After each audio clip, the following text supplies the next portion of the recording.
में सबसे न्यारा। जय भारत माँ, जय गीता माँ, जय भारत माँ, जय गीता माँ। भारतीय संस्कृति का वैभव जग में सबसे न्यारा। ज्ञान और विज्ञान यहीं से सबने पाया सारा, सबने पाया सारा। कुछ भूलों से हारा फिर से जीते देश हमारा। गीता परिवार हमारा, गीता परिवार हमारा। जय भारत माँ, जय गीता माँ, जय भारत माँ, जय गीता माँ।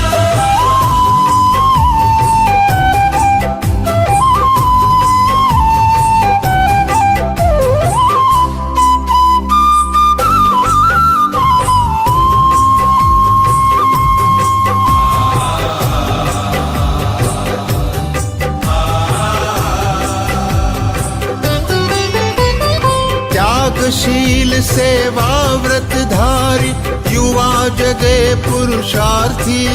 जय भारत माँ, जय गीता माँ, जय भारत माँ, जय गीता माँ। त्यागशील सेवा व्रतधारी युवा जगे पुरुषार्थी। वैज्ञानिकता विनय सभ्यता स्वभाव हो निस्वार्थी, स्वभाव हो निस्वार्थी। देशभक्ति में तेजस्वी हो फिर समाज यह सारा। गीता परिवार हमारा, गीता परिवार हमारा। जय भारत माँ, जय गीता माँ, जय भारत माँ, जय गीता माँ।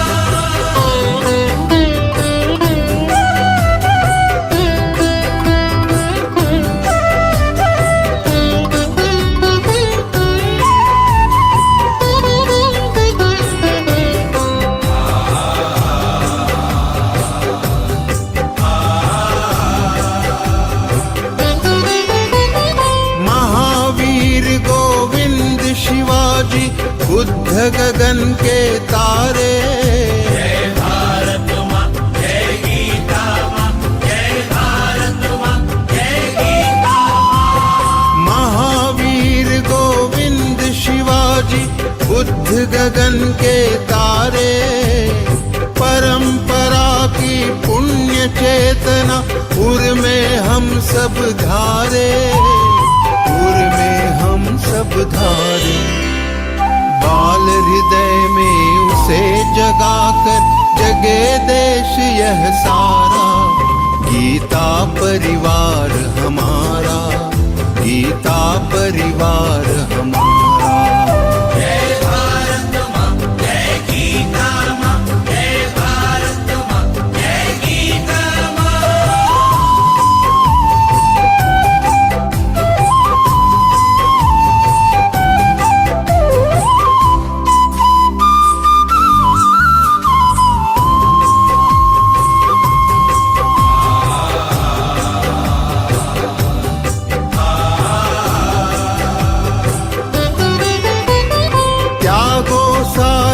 दुर्बलता को राष्ट्र समर्थ बनाओ।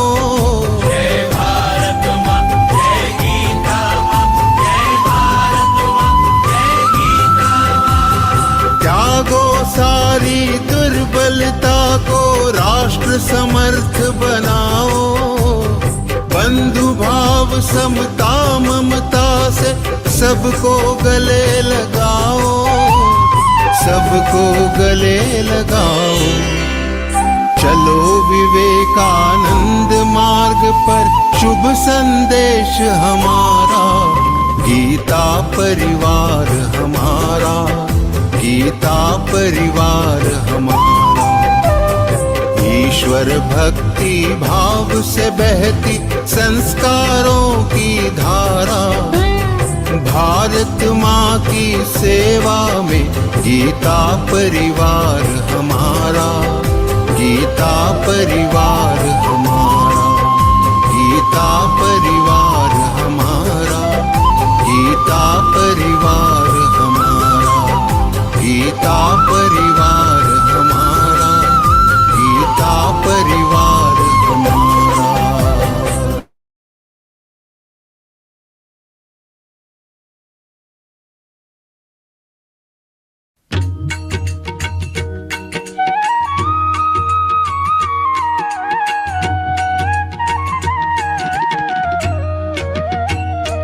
अदरं मधुरं वदनं मधुरं नयनं मधुरं हसितं मधुरं हृदयं मधुरं गमनं मधुरम्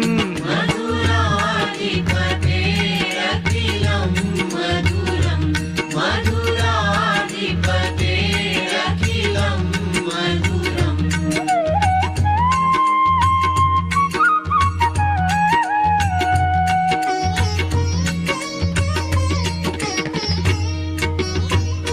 वचनं मधुरं चरितं मधुरं वसनं मधुरं वलितं मधुरं चलितं मधुरं भ्रमितं मधुरम् मधुराधिपतेरखिलं मधुरं मधुराधिपतेरखिलं मधुरम्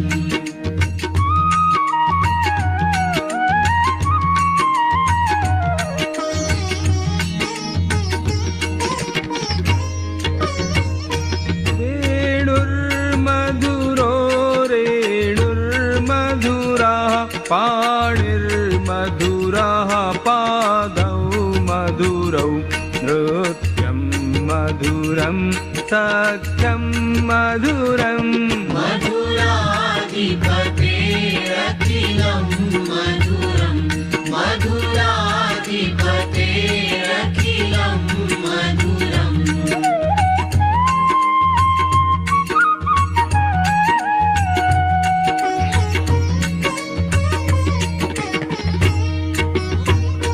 गीतं मधुरं पीतं मधुरं भुक्तं मधुरं सुप्तं मधुरं रूपं मधुरं तिलकं मधुरम् मधुराधिपतेरखिलं मधुरं मधुराधिपतेरखिलं मधुरम्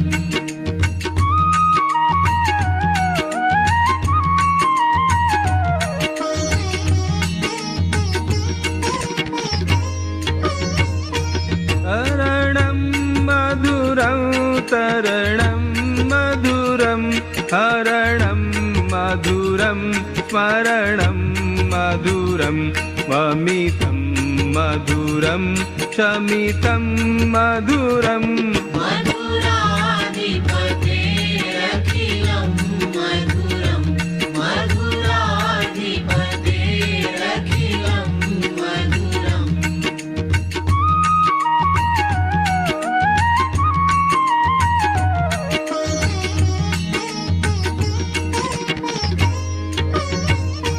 कुञ्जा मधुरा माला मधुरा यमुना मधुरा वीथी मधुरा सलिलं मधुरं कमलं मधुरम् मधुराधिपतेरखिलं मधुरं मधुराधिपतेरखिलं मधुरम्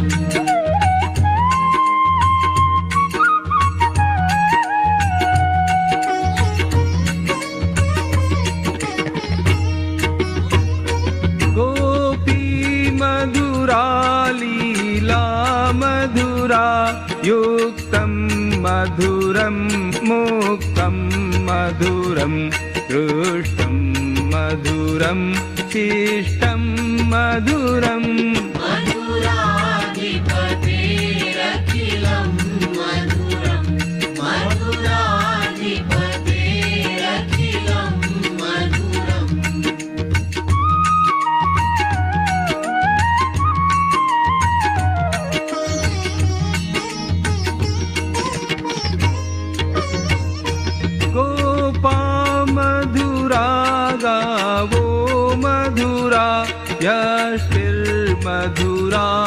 पुष्टिर्मधुरा दलितं मधुरं फलितं मधुरम् मधुराधिपतेरखिलं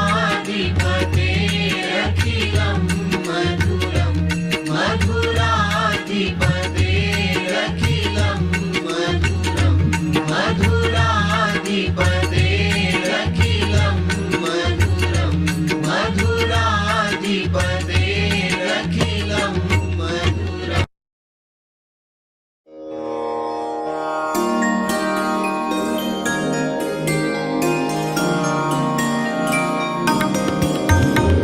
सद्गुणों की साधना में ध्येय ज्योति नित जले। सद्गुणों की साधना में ध्येय ज्योति नित जले। संग्राममय जीवन धरा पर विजय रथ ले हम चले।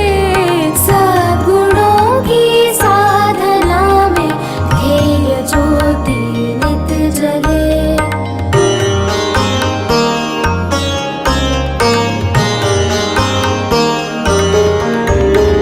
हो समर्पण लखन जैसा, राम जैसा त्याग हो। भीष्म सा हो नियम पालन, शौर्य में अभिमन्यु हो। आपदाओं को कुचल कर वीर बालक हम चले। सद्गुणों की साधना में ध्येय ज्योति नित जले।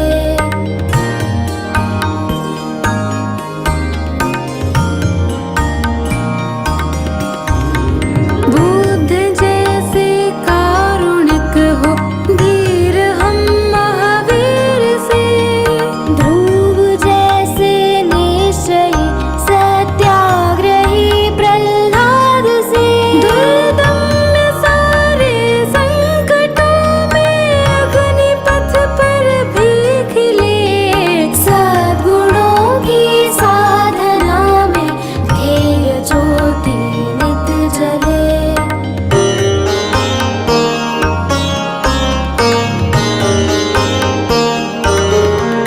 हनुमान से सेवाव्रती, जिज्ञासु हो नचिकेत से। कर्मयोगी कृष्ण जैसे, वीर हो हम पार्थ से। बलिदान गोविंद सिंह सहो, स्वार्थ सारा ही चले। सद्गुणों की साधना में ध्येय ज्योति नित जले।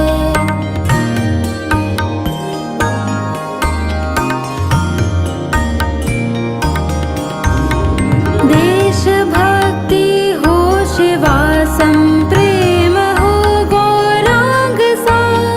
स्वाभिमान प्रताप सा हो, तेज झांसी वाली सा। जलती शहीदों की चिता से, हृदय में अंगार ले। सद्गुणों की साधना में ध्येय ज्योति नित जले। संग्राममय जीवन धरा पर विजय रथ ले हम चले। सद्गुणों की साधना में ध्येय ज्योति नित जले। ध्येय ज्योति नित जले। ध्येय ज्योति नित जले।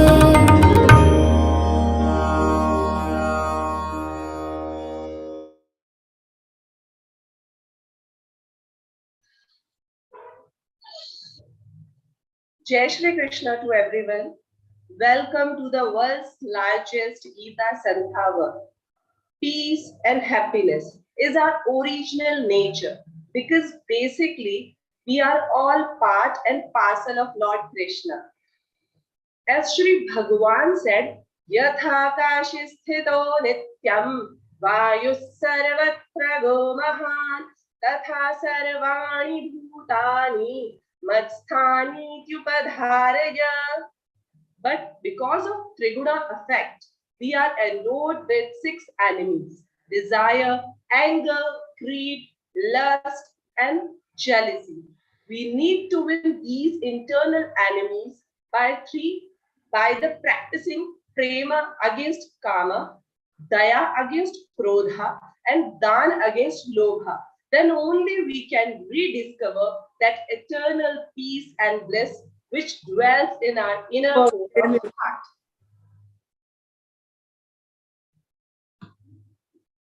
It's not available outside, it's well within. Thus, we need to delve in. So, Sri Bhagavan said here, Trividhan Narakasyedan Varannashanam Kama Krodhastatha Lobhas Tasmade Tatrayantyajit. A Sadguru is the right pointer who can show us the direction to his goal. He is only our savior. So Krishna is our Param Guru and Param Pujya Swami Govind Dev Giriji Maharaj our mentor. We are blessed as a part of Geeta Parivar. So taking blessings from Param Pujya Swami Ji, I welcome you all to today's enlightening interpretation session of 17th chapter, second half, Gudatraya Vibhaga Yogo Nama. It's our culture to remember Lord. It's our culture to remember Lord Almighty. Before everything we do or start prayer. So let's begin this Satra seeking the blessings and presence of Yogeshwar Shri Krishna Almighty. For prayer, I would like to invite Mamta Chandak Didi. She is from Nagapur. She has completed her L4 and associated with Geeta Parivar since 2021. Please welcome Didi. Vasudeva Sutang Devan Kamsachanuramardhanam Devaki Paramanandam Krishnam Vande Jagadgurum Krishnam Vande Jagadgurum. Thank you so much, Didi. Like every other auspicious occasion, we do Deep Prajvalana. So for Deep Prajvalana, I would like to call upon Jagruti Travade Didi, who resides in Ahmedabad. She is Geeta Pathik and serving as trainer in L1 and L2 batches. She associated with Geeta Parivar since December 2020.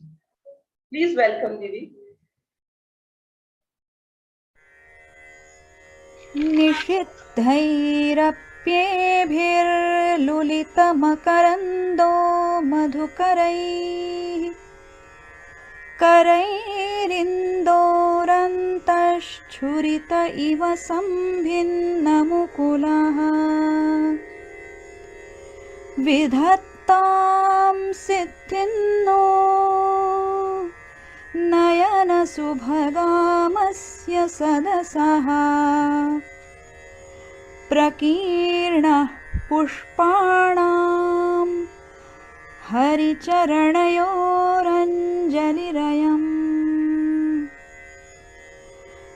शरदिन्दुनिभां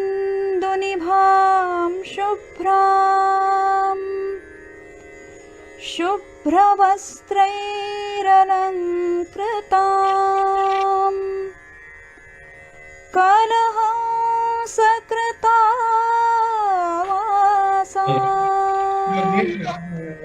वरदां Sharada नुमः वरदां Sharada नुमः. Thank you, Didi, for creating a heavenly atmosphere here. After Vivechana, we have a question answer round. So who have a question, please raise your hand. Now, I am fortunate to introduce eminent speaker. She is one of the supporting foundation pillar of online Geeta Santhavat. She has by-hearted whole Bhagavad Gita. She is Geeta Pravina and also of the program coordinators. She is pursuing Advaita Vedanta in Chinmaya Vishwavidyapeeth, Kochi. Welcome, Kavita Verma Didi. Welcome, Didi. Over to you, Didi.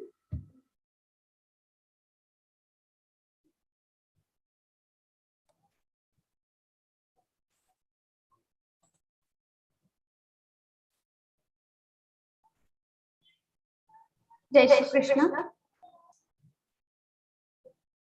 Sada Shiva Samarambham Vyasa Shankara Madhyamam Asmadacharya Padyantam Vande Guru Paramparam.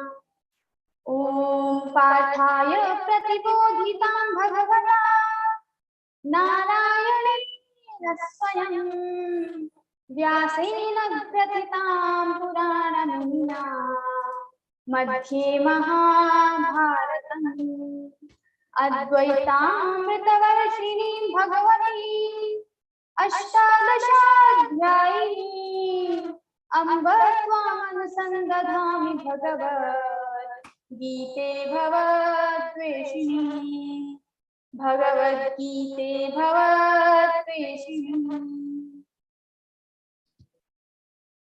So once again, welcome in the interpretation session. So this time we have 17th chapter Śrīmad-Bhagavadgītā Vibhag, and this is our last interpretation session for this batch for level 2. So level 1 we have completed, and very soon we will be completing our level 2 and we will register. I hope you all have registered in level 2. If not, then also register yourself for level 3 and get chance to learn other 6 chapters of Bhagavad Gita. So yes, last time we have completed till 10 shlokas. So till the food. So 3 types of foods are described in Bhagavad Gita: sattvic food, rajasic food, and tamasic food. Now we will see 3 types of yajna also, dana also, tapa also. So everything is divided into 3 parts according to Bhagavad Gita. In Gunatraya Vibhag Yoga, we have seen the 3 different types of gunas: sattvic guna, rajasic, and tamasic. Now, how can we apply these things in our practical life according to Bhagavad Gita? God will explain in 17th chapter. So this chapter is more practical. So it has more practical aspects. So let's begin with the 11th shloka, that is about the yajna. So when it comes about the yajna in Bhagavad Gita, we don't have the meaning. Yajna means the samidha. You just put samidha in the fire. Not like that. That is havan, the type of yajna. But we have different types of yajna. Especially we in previously also we have seen once the 5 types of yajna: Mahabhut yajna, Brahma yajna, Manush yajna, Atithi yajna. Similarly, we have here the yajna word, and we have different types of yajna. Now, if we take the meaning, literal meaning, the havan, that yajna, then also God is telling how this yajna also has different types according to the action, according to the intention. So last time we have discussed that actions are not important, but our intentions. So here we will see how the intentions of the person, of the doer, can change the type of yajna, or the sattvic yajna can become a rajasic or tamasic. So how it happens, we will see what are the qualities of sattvic, rajasic, and tamasic yajnas. Aphala kankshibhir yajyo vidhidrashto ya ijyate yashtavyami veti manas samadhaya sa sattvikaha.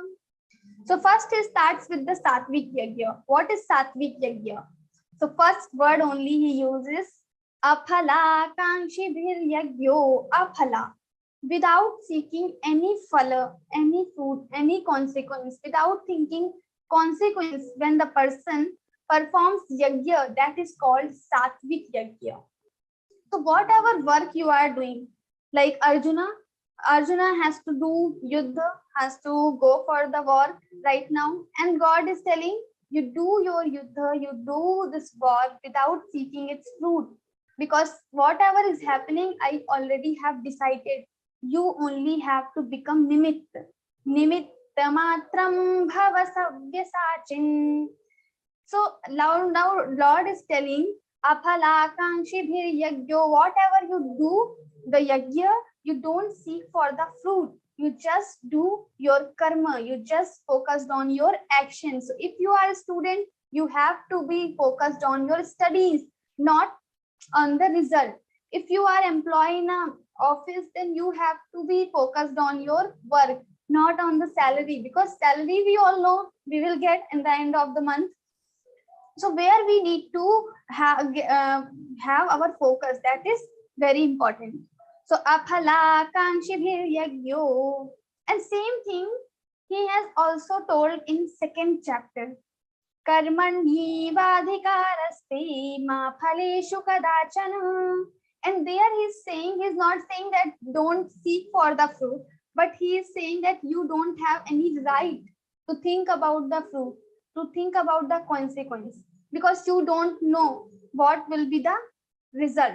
You can only do your karma. So you don't have even right, you don't have power, you don't have any ability to know the future, to know the consequence. So if you cannot know the consequence, why you are having an anxiety in your mind about the something which you don't know, which is unknown? So sometimes many of us, we have this fear called fear of unknown. We don't know why we have this anxiety, why we have this tension, but from morning till evening we are stressed, we are depressed. This happens due to unknown. This is called unknown fear, and this comes when we are so much attached with our fruits, with the results. So when we are attached with the results, maybe we don't know sometimes, but automatically the fear will come in our mind. So if we want to control, if we don't want to have this unknown fear, many of us, we must have experienced this kind of fear. Many people have this. So they, without any reason, if they ask what is the reason, they cannot tell, but they have fear in the mind. So this kind of fear can be avoided if we are not much attached with the fruit, if we are not much attached with the results. So we have to control this thing, that we should not have attachment with the results. Aphala kankshibhir yagyo, if we want to live happily, because many times it happens, if we are so much attached with the results, that is the cause of all the pains, sorrows, and that make like our expectations will be high, more higher, and then we will put more effort. But that time when we are putting effort for, and we are focusing on the result, then this putting effort becomes very sorrowful, very painful, because whatever work we are doing, we are not enjoying it, but we are more dependent, we are more focused on the fruit. So we have to become detached with the fruit. Aphala kankshibhir yagyo, and that's why in Bhagavad Gita, God is not telling about this aphala thing only once, but he is telling again and again. Frequently in Bhagavad Gita, if you read, you will read, so you can observe that Lord is telling this thing again and again, so many times in all the chapters. Many times he is telling. Why? Because it is very important. Because as a person, as a human being, we have to work all the time. So all the work, we should do all the work for without any attachment with the result.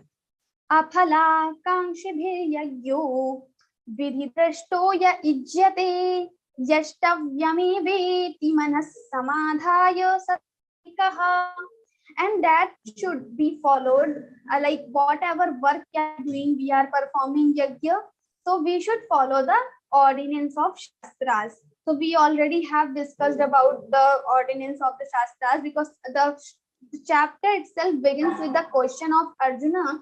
Arjuna is asking the people who perform work without knowing the ordinance of Shastras, but they have Shraddha, then what will happen to them? So he is telling, you should try to follow the Shastra. If you don't know, just follow the people who already have done that thing. Vriddha Vyavahara. So just follow your elders, your ancestors. And if also you don't know, then also he is telling the results of the people who don't know the ordinance, but they are performing with the Shraddha. That would be good only. But still, we should try to follow the Shastra also as much as possible. Yashtavyame veti manas samadhaya sasatvikaha. And also this is my duty, this yajna, this action, whatever work is there in front of me, this is my duty. And when we have this feeling of responsibility, of duty, and we are performing our karma, that is the best way of doing our karma. Because we are not focused on the fruit. This is my responsibility. I am the main person, main earning person of my family. So this is my duty. Now, I will not ask anybody else, you should earn money or something. But I am the main source of earning, so I have to perform my duty. Nobody asks daughter or children to earn money.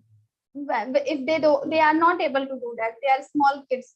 So that feeling of responsibility we should have, like our mother does. Mother cooks food daily. She never asks anybody to cook food, to make food for everyone, because she knows this is my responsibility.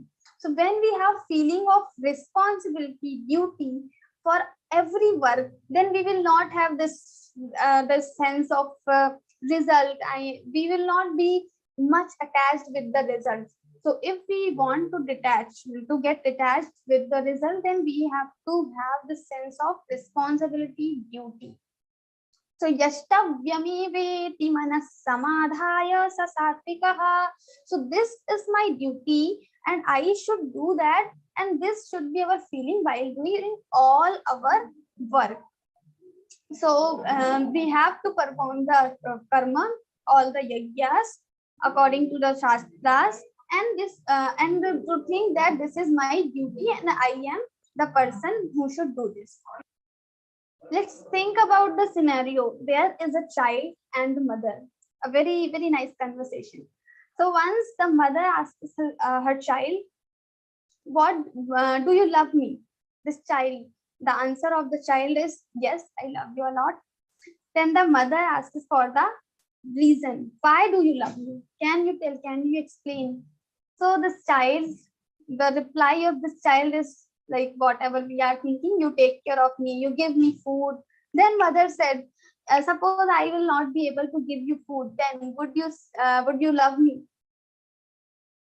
Then the child again asked, the child again said, of course I will love you. But the mother again and again asks, would you stop loving me if I will not take care of you, if I will not give you food? Then the child again says, okay, I will love you again, always. But in the end, because you are so beautiful, because you are respected to me, you are elder to me, child gives so many reasons, and mother again says same thing. Would you stop loving me if I will not be like that as you are expecting in your mind? So in the end, this child becomes so irritated, because whatever he says, mother says something like, if I will not have this quality, would you stop loving me? So this child in the end says, okay, stop. Now I am asking you, do you love me? This mother says yes. Then this child says, why do you love me? Tell me the reason. And then the mother replies, I love you because you are my child. There is no reason behind my love, but you are mine, so I love you. Like my hand. This hand is mine, so I love you. If someone will ask me, which hand do you love most? I cannot answer, because both the hands belong to me, so I love them. So when we have this feeling of mindness, this is my, so when we don't have any expectation, that is called unexpected love. That should be for our karma, that should be for our yajna also. Whatever yajna we are performing, whatever actions we are performing, we should have this feeling of mindness. This is I have the responsibility. When I wash my hairs, I never say that why I should, what will I get after washing my hairs. Nobody thinks about that, because we are not attached with the fruit. These are my hairs, so I have to wash them. That feeling we should have for our every action. That is the message of Lord here. So this is about the sattvic yajna. So whatever karma yajna you are performing, just perform with the sense of duty or responsibility without seeking its result, then it becomes your sattvic yajna. Second, abhisandhaya tu phalam dambharthamapi chaiva yat ijyate bharatashreshtha tam yajnam vidhi rajasam. Now he is explaining second category of yajna, that is rajasic yajna. So he's telling the people who have just opposite to the sattvic. In sattvic, we don't have to think about the fruit, but when we are so much attached with the fruit, rajo ragatmakam vidhi. So rajo guna belongs to the ragatmakam, like results of our actions. Then this kind of yajna, this kind of action belongs to the rajasic yajna. This is called rajasic yajna. So abhisandhaya tu phalam, with the view of phala, purpose, or the intention, or the fruit or consequences. So when we are studying, some people just put 90%. So when we are reading, we are studying, seeing 90%, I have to get 90% marks. That should be our goal, should be fixed. But not every time we should think about the fruit only, consequence only. Because students, they are not studying. They are going to study for 2 hours, but in 2 hours they are thinking about the fruit only for 1 hour, and they spend 1 hour, 1.5 hours for about the fruit only. They just think about the fruit and they just spend their time.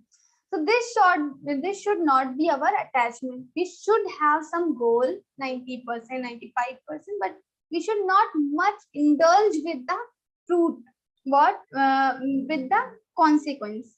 So abhisandhaya tu phalam dambharthamapi chaiva yat, and also for dambhartham, they want to show off, like I am very dharmic person, so I am performing the yajna. So this is called the dambha.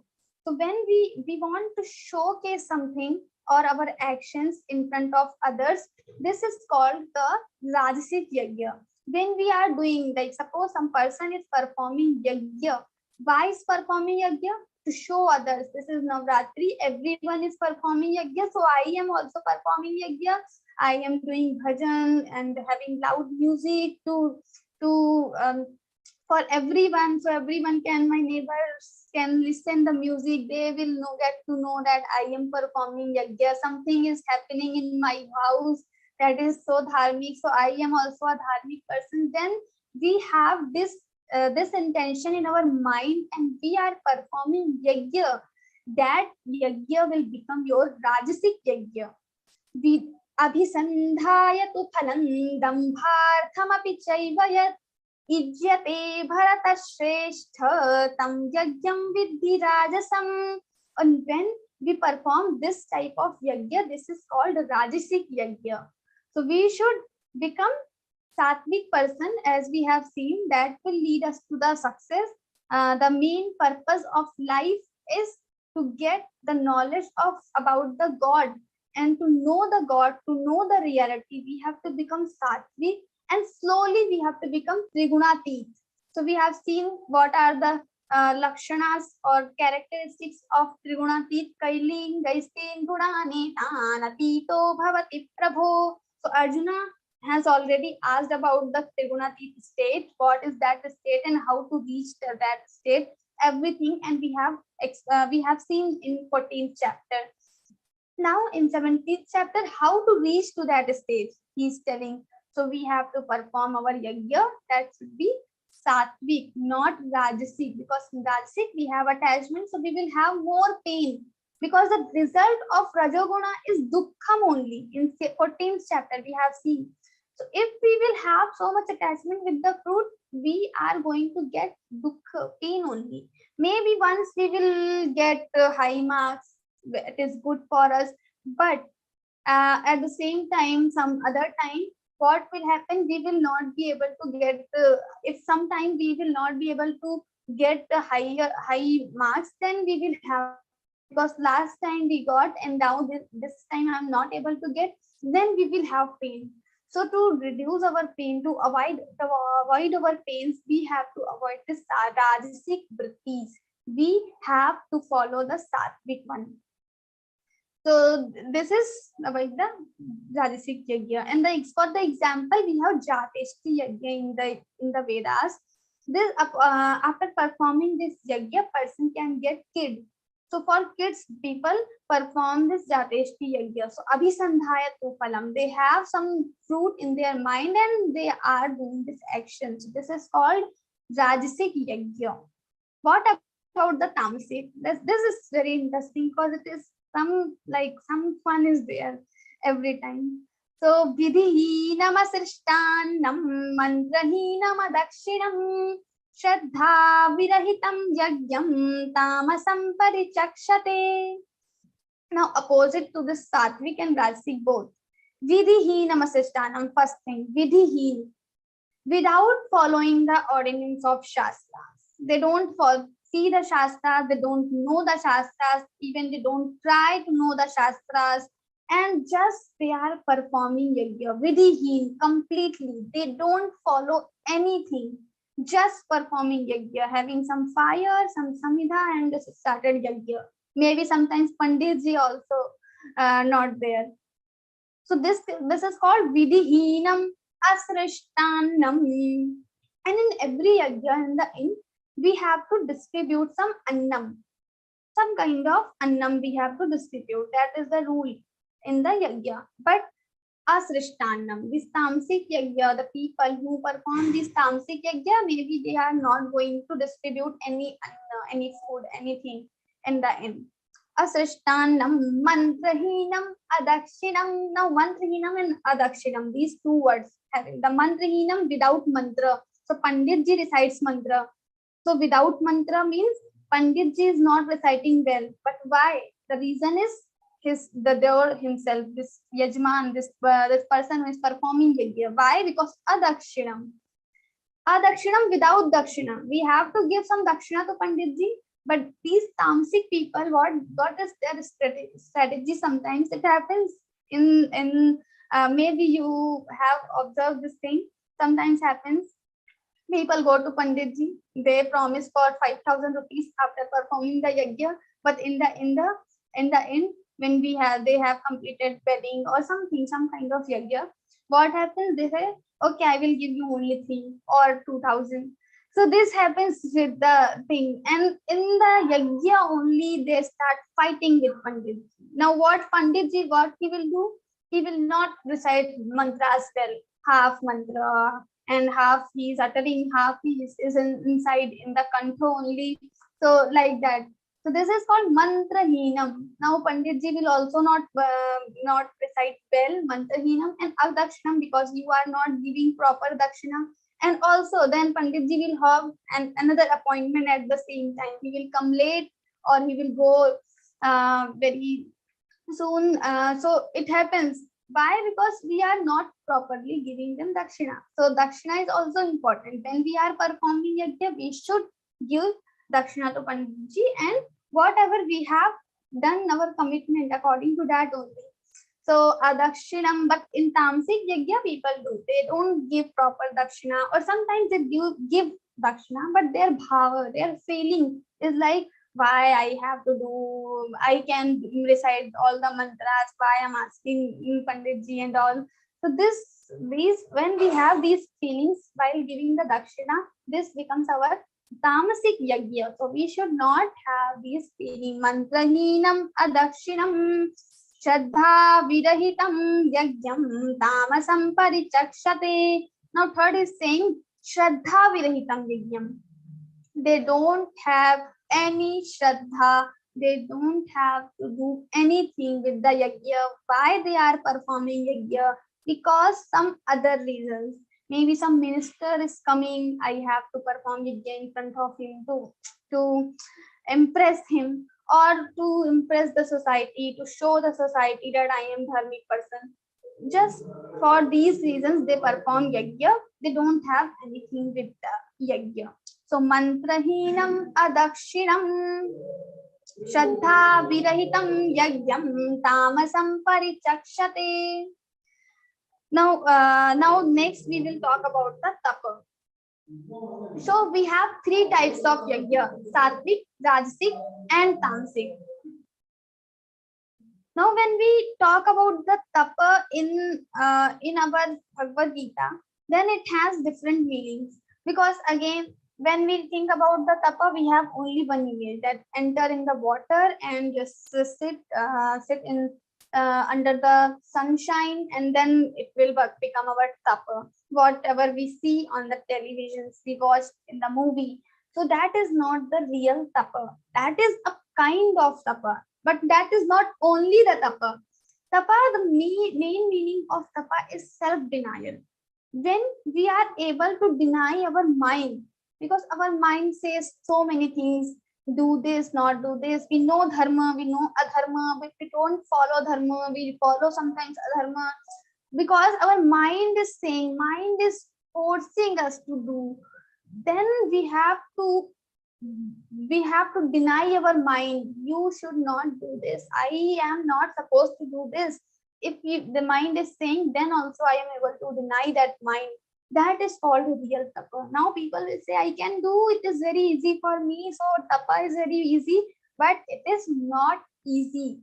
So Arjuna himself has said in 6th chapter, this mind, controlling this mind is like a controlling the air. So as we cannot control the air, similarly, we are not able to control our mind also. So this controlling of this mind is not easy. So he's saying, when we are able to deny our mind, when we are able to control our mind, that will become our tapa. So whatever you do, your actions, every action will become your tapa. Because when we are students, let's see, every time we are talking about the students or employees, because that then we can connect more. So if we are a student, what is our tapa? So our duty, whatever we are doing, our duty, our studies. And when we are studying, so many things are coming in between, so many problems, difficulties are coming. Our mind gets distracted again and again. We have Instagram, we have Facebook, we have WhatsApp, we have calls, we have parties, we have relatives, friends. Everyone will come at that time, and then we should not engage with them. And that time also we have to study. That is the time when we have to deny our mind, and that will become our tapa. So tapa doesn't mean that we are sitting inside the water or we are sitting under the sunshine. That is not the tapa. But the real tapa is when we are able to deny our mind. Our mind will say, let's play for some time, let's watch the television, don't study right now. But that time we have to deny our mind. That is our tapa. If we are able to do that, we are able to follow the tapa. So what he's saying, there are three types of tapa, and this tapa he will tell at the level of body, at the level of speech, and at the level of our actions. So like manasa, mind, body, and speech. So three levels of tapa we have. And then he will divide this tapa again three levels, because at the level of speech we have tapa, then this tapa has sattvic, rasic, tamasic type also. So collectively it will have 9 different types of tapa. So first he will start with the Shariram tapa, tapa of body. What are the tapas of body? Deva Dvijaguru Pragya Pujanam Shauchamajavam Brahmacharyam Ahimsa Cha Shariram Tapa Uchyate. He's saying Deva Dvija Guru Pragya Pujanam. So what to worship Dev, Dvij, Guru, and Pragya. So what is the Dev? Dev means the deities, all the Indra Dev, Vishnu, Shiva, all these deities, all these devatas are Deva, Dvija, and Shiva and Vishnu are the 3 Deva. They are the superior among all the devatas, and the other Varuna Deva, Vishnu Deva, and all other devas are like devatas, different devatas we have living in the Sargaloka. We know the concept. So now we have to worship these devatas, these deities daily. So Deva Dvija, because when we worship devatas, then with the anugraha of devatas, these devatas have superpowers. So these devatas also give us blessings. So in 18th chapter, Lord will tell about the 5 things. So to complete any work, if you want to, you have some goal in your mind, how it will come, it will fulfill. So we need 5 things. Adhishthanam tatha karta karanam cha prithak vidham vividhascha prithak cheshta daivam chaivatra panchamam. So for 5th thing he says daivam bhagya. So why when devata is with us, so whatever action we are doing, we need the blessing of devatas also. So if devata is not with us, then we will not be able to fulfill our work. We will not be able to complete our work. So if we want to complete our work without having any break, any difficulty, then it is very important that we should have the anugraha of devata. That's why we should always worship these devatas. Parasparam bhavayanta shreyah param avapsatha. In 3rd chapter also Lord has said, like manushas, the human beings worship devatas, they do yagya, they put samidha in the yagya, then Agni Deva, he carries all the samidha to the Sargaloka, he distributes the samidha among all the devatas, and then devatas also blesses us, devatas bless us the human beings. So we have to worship devatas. So Deva Dvija. Now what is the Dvija meaning? So Dvija means the Brahman. Dvija means who borns 2 times. So Brahmana, in the Brahmana we have Upanayan Sanskara. So after once they born normally, then they have Upanayan Sanskara. So it is called that if there is Upanayan Sanskara, then they have again the rebirth, maybe they have. So that's why they are getting births 2 times. So they are called Dvija. Like our teeth are also called Dvija, because once we have the teeth in the childhood, then all the teeth will replaced with the new. So these teeth are coming again 2 times. So these are called also as a Dvija. Similarly, the birds are also Dvija. Why? Once they come in the form of egg, then after breaking this egg, they come out of the egg. So they also have two births. So these are called the Dvij. Now here the Dvij means Brahman. So we should always worship the Brahmans also, because who are the Brahmans? Because they know the mantra, they know the Shastras. So all the Brahmans who know the Shastras, they are following all the karma of Brahman, whatever should be performed by the Brahmana. If Brahmana, this person is following, then we should worship this Brahmana also.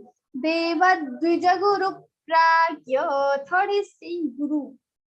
So Guru, we have like Diksha Guru and Shiksha Guru. So we get Diksha from some Guru. So like my Guru is Swami Govind Dev Ji, you can see him. So I have taken Diksha from him. So he is my Diksha Guru. So I should always worship him. So he is my Guru. Then again we have Vidya Guru also. I am learning Advaita Vedanta. So there are my Guru, different Gurus. So I should worship these Gurus also. This Diksha, Siksha Gurus also, Vidya. So from whom I am getting Vidya. So I should worship them also. So we all have these Gurus. So we should, or whatever we learn something, if we learn something from someone, then this person can become our Guru, and we should always worship our Guru. We should have some sort of respect towards the Guru always. Deva Dvija Guru. So this is our Sharirik Tapa. Why this is Tapa?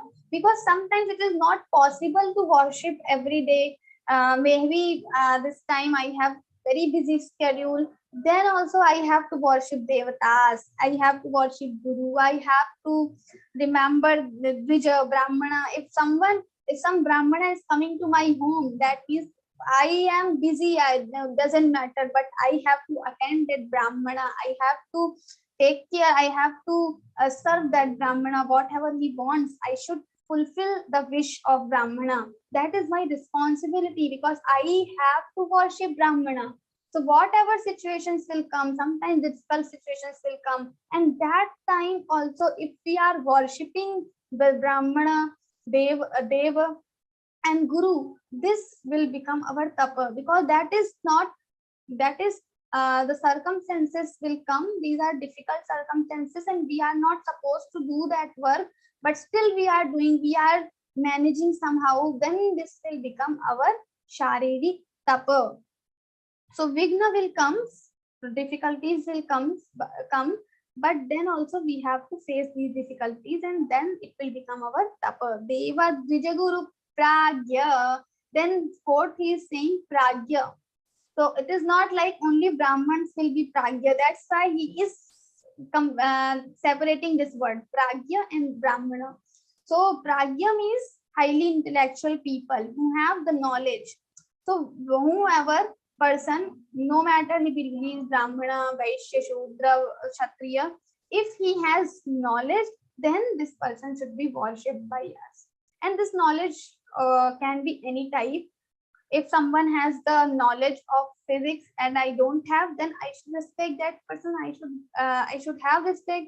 So I should not think I am studying Shastra. So what is the need to worship a person who has some other field's knowledge? I have knowledge of my field. Other person have knowledge of his field. Then also I should, whoever has high knowledge, I should worship that person. So Vidyavan Sarvatra Pujyate, in all three lokas, even by the deities also. Devatas will also worship to the person who has Vidya, who has knowledge, who has intellectual power. So we should always worship the intellectual person also. Deva Dvijaguru Pragya Pujanam Shaucham Arjavam. And then Shaucham. Shaucham, cleanliness of mind and body. So here we are talking about the tapa related with the body. So cleanliness of body is very important. Sometimes we think, what is the need? I am worshipping God with my mind. Why should I take bath? So this cannot be a question. Why? Swamiji always says, till the time we need food, we have to perform all our daily work, all our nitya karma. Whatever nitya karmas will come, taking bath, doing rituals, performing yajna, agnihotra yajna, whatever things will come as a person, as our responsibility, we should follow. We should not think why we should do. We should follow as our duty and without seeking its fruit. So till the time we need food, we have to follow all the vidhi. We have to put tilak, we have to wear mala, we have to do japa, we have to use mala for the japa. We should have separate asan for doing our daily rituals, because we should not use same asan. Many of us in our home, we have only one asan. Mother will also use the same, the sister will also use the same, but it should not like that. So we should follow all the vidhi, vidhan. So people say, what is the need? Why we should do? What difference it will make? It will make difference till the time we have need of food. So if we have need of food, then we should follow everything. Once our body will become like that, we can live without water, without food, without air. That time we will become Brahmacharyam. Then you can avoid the karma. But Lord in third chapter, Lord says these people also who don't need anything, air, water, food, then also they should perform yajna, because he himself, God is saying, Name parthasti kartavyam trishlokeshu kinchana. There is no duty, no responsibility for me. Then also I perform all the karma. So you need to perform your karma always. So these are the, and then Brahmacharyam, Ahimsa cha. Brahmacharyam also, we should always try to control our indriya, our mind every time. So Brahmacharyam, Ahimsa cha. and non-violence. These are the Sharirik Tapa. Tapa related with the body. Then Tapa related with the Vak, like Vani, when we are speaking. Anudvegakaram vakyam satyam priyahitam chayat swadhyayabhyasanam chaiva vangmayam tapa uchyate. So anudvegakaram vakyam, we should not speak something, some harsh word, which the words make other people feeling bad. So these words we cannot utter, never. Satyam, and we should always say truth. Priyahitam, and this should be dear to the person to whom we are telling. This should be truth, but that truth not like if someone has no eyes, then we can say you don't have eyes. This is truth, but this will not make any sense when you are saying to that particular person. So the truth should be satya, the truth should be truth, and it should be dear to the person also. It should not be harsh. So satyam priya hitam, and hitam also.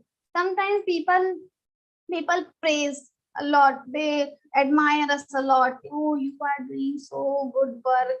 This. Maybe this person doesn't deserve all these things, compliments, but still we are doing. So we are just over rewarding that person. We are just praising that person so much. So this should also be not there, because this is not for beneficial for that person, because this person will have pride over the thing which he doesn't has maybe. So we should not do that also. So satyam priya hitam chayat, that should be beneficial to that person. We should say truth, we should say which is dear to the person, and we should say which is beneficial to the person. Swadhyaya abhyasanam chaiva, then swadhyaya, studying shastras, studying about the Puranas, these Ramayana, Mahabharata, this swadhyay is also important. Then abhyasanam chaiva, abhyasanam, practicing the truth to whatever we are knowledge we are gaining. Abhyasanam chaiva vangmayam tapa uchyate. These are called the vangmaya tapa of our vani, our speech. Shraddhaya paraya taptan tapastat. Sorry, 16 shloka we have. The tapa of mana. Manah prasada saumyatvam maunamatma vinigraha bhava samshuddhirityet tat tapo manasa muchyate. Now manah prasada, first he is talking about the tapa of mind. What are the tapas we can perform with our mind? So first he is saying manah prasada, being happy always is a tapa. Now the question arises, how it can be a tap? I am happy, then why he is calling it tap? Because he is saying manah prasada saumyatam, the constant happiness of mind. He is talking about the constant happiness. So the situations are coming which you don't like, then also you have to become happy. Maybe something happening, very, very tough situations are coming, you are struggling a lot, then also you have to be happy. This is the tapa. This is also the tapa. You should not cry in any situation. That is tapa. This is very difficult. Just think about the situation you don't want in your life, and suppose that situation is there in front of you, and you are living that particular moment, and then would you be able to smile? Would you be able to be happy? And that is not external happiness. He is saying manah prasada, the happiness of mind. Internally you are happy. Circumstances are not according to you, but still you are happy. That will make your tapa. So that is also the tapa. Manah prasada saumyatvam maunamatma vinigraha bhava samsuddhirityet tapo manasa muchyate. And then the maunam, he's talking in 10th chapter also, he has told about the maunam chaivasmito yanam. So maunam, we talk a lot. Sometimes there is no need to speak, but still we speak. So not speaking that time is also a tapa. Maunam, we should keep this fast. We keep fast on Ekadashi and all. We should have this fast the maunam also. This is also a kind of fast. So we should have this thing like the next 1 hour, I'm not going to speak anything. So we are not speaking. This maunam is also very important. And this maunam shouldn't be only restricted with the speech, but also the maunam of all the indriyas. We should not think about the mind, because he is telling this maunam related with the speech, but the tapa he is explaining about the mind. So maunam is not about the speech he is telling, but the mind, maunam of mind. We should not think. Sometimes we don't speak much, but internally we are thinking a lot of things. So many things are going on in our mind, and we have a deep raga, the attachment, because we are thinking constantly about the same thing. So this is called tapa of mind, when we are able to just control our mind to not think anything. So we will think. We cannot just stop our mind, because mind is a form of thoughts also. There are thoughts to the mind. So we cannot, we are, as a human being, we are not able to control it completely, but still we can control the speed. How many thoughts are coming? You can just have rest little, so not hundreds of thoughts are coming at one time. You have some only thought of Bhagwan, you are thinking about the Shri Krishna. That can be the stage. So maunan chaiva asmi swadhyaya abhyasanam chaiva vangmayan tapa uchyate, then manaf prasada saumyatvam. Then the third he is saying bhava sanshuddhi etat bhava samshuddhi. So when we have so many vikaras in our mind, anger, lust, greed, daily different, like some person is in front of us and we are having some dvesh feeling with that person, we don't like, we have hatred feeling. So that thing also not be there. How we are purifying our bhava, our feelings daily. We should observe daily how much love we are having for everyone, not for our friends, not for our colleagues, but for everyone. If we are having love, our prem is increasing, love for everyone is increasing, compassion, the feeling of compassion is increasing, karuna is increasing. That is called bhava samshuddhi. We are becoming more spiritual. That means we are becoming more spiritual. But if you don't have that feeling internally, you are not the real spiritual person. Maybe you have the knowledge of all the shastras, all the scriptures, but you are not a spiritual person. Then you become spiritual when you are internally purified. Manaf, so bhava sanshuddhi etat tapo manasam uchyate. So this is the manasik tapa. Now shraddhaya paraya tapan tapastat trividhan naraihi aphala kankshibhe yuktai satvikam parichakshate. Now he's telling about the satvik tapa. So what is the satvik tapa? Now he has told about the 3 levels of tapa: mind, speech, and the body. And now he's telling about the satvik, rastik, tamsik. So shraddhaya paraya tatam. So shraddhaya, when you are doing something, you do with the shraddha. Not like someone has told me I have to do mala, then I am doing mala. Why? Dambhartham, to show others. Because other people are also doing mala, I will also do mala. He is doing 10,000 malas in one day, I will do 20,000. And next day I am going to tell that person, I have done 20,000 malas in one day. And these people will also appreciate you. Oh, you have done this much tapa, this is your tapa, you will get punya, and so on. So many things. They will admire you a lot. But what happens? 5 years, they spend 5 years. These kind of people spend 10, 20 years. But what happens in time? Mala get polished. It is very shiny now. But their heart is as it is. They cannot control their mind. All the vikaras, lust, kam, krodh, lobh, anger, greed, everything is there in the mind only. But their mala is now shiny. It is very shiny now. Why? They are doing 10,000 japas in the day, but their mind has nothing. It has no purification. So we should have this shraddha. When we have shraddha, and with the shraddha, because I am doing for my Krishna, for my Bhagwan, I should not think about how many mala I have done, but how much I was deep into the mala. When I was doing mala, how focused I was. That thing we should try to follow. Then aphalakankshibhir satvikancha parichakshate, and then aphala. We should not think what I will get out of this mala. I am just doing mala because I am expressing my love towards the Bhagwan. सत्कारमान पूजार्थं तपोदम्भेन चैव यत् क्रियते तदिह प्रोक्तं राजसं चलमध्रुवं. Now it's saying satkaramana pujartham, because maybe there is satkar, people will respect me. I am doing mala, I am doing tapa, so many tapa I have done, different types of tapa I have done, so people will respect me. They will think, wow, this person is so dharmic. That's why if I am doing tapa, this is called Rajasic tapa. Then now in the next sloka I will tell about the tamasic also. So now we have Rajasic tapa. Another we have tamasic tapa.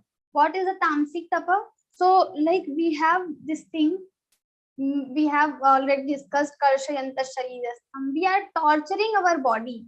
This is called tamasic tapa. These are not the Lord will never expect these type of tapa, but we are performing these tapa, so these are the tamasic tapa. And then injure make other people feel in trouble, and these things are also come under the tamasic tapa. So this is about the description of tapa. Now we have dana, different types of dana. How you are giving, when you are giving something, what should be your bhava? That is very important, because many times we give something and we have this pride, I am giver, I am very rich, I am this, I am that.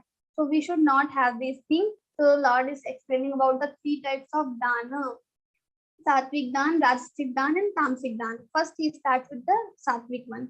Datavyamiti yaddanan diyate nupakarine deshe kale cha patre cha taddanam sattvikam smritam. Datavyam is I should do. I should give this dana because this person is hungry. So I should give this dana. Then I am giving. I have this feeling of responsibility because I have money. I have extra food, and this person is hungry.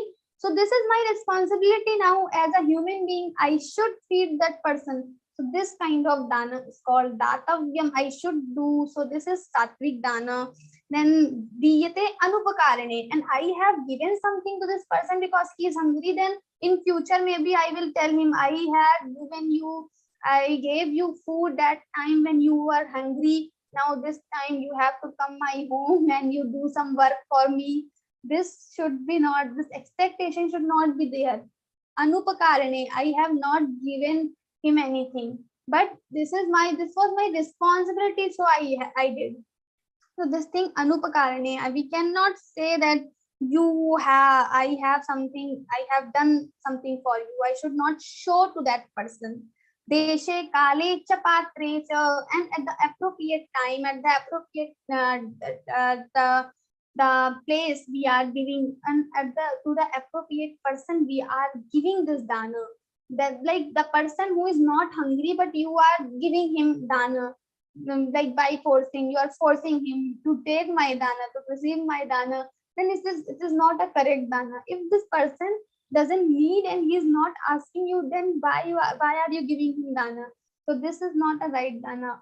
The real dana, we should give dan to the Brahmana, we should give dan to the Gurukula students, we should give dan to the person who really needs that.